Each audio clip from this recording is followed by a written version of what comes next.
classement du site historique de Lyon à la liste du patrimoine mondial UNESCO, ça a déjà été une reconnaissance des efforts qui avaient été entrepris par les pouvoirs publics, par les acteurs de la ville en matière de sauvegarde du patrimoine.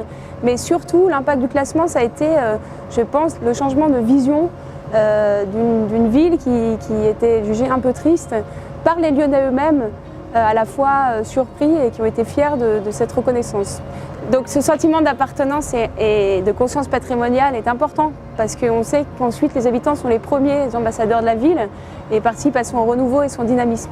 Alors bien sûr, l'inscription a un impact sur le rayonnement de Lyon à l'échelle nationale et internationale, à la fois en termes de fréquentation comme de poursuite des événements culturels qui étaient déjà à l'œuvre, comme la Biennale de la danse, puis la Biennale d'art contemporain, la Fête des Lumières, les Nuits sonores, les Nuits de Fauvert, tous ces événements culturels en fait qui conjuguent création artistique, dimension festive et surtout réappropriation du patrimoine. Donc Lyon, elle est devenue attractive, cette ville, pour cette dimension culturelle, en plus de la beauté de son cadre de vie.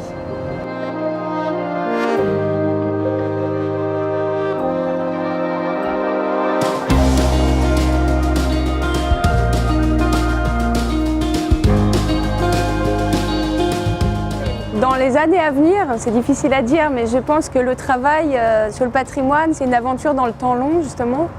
Et pour ne pas le trahir, le temps de la connaissance, de l'échange, des discussions est vraiment important. Comme dans le cas des rendez-vous du patrimoine, c'est très important d'avoir une approche collaborative, de valoriser la participation citoyenne, la circulation des informations entre les différents acteurs. Alors peut-être pour demain, l'enjeu, c'est d'identifier des nouveaux besoins, des nouveaux programmes.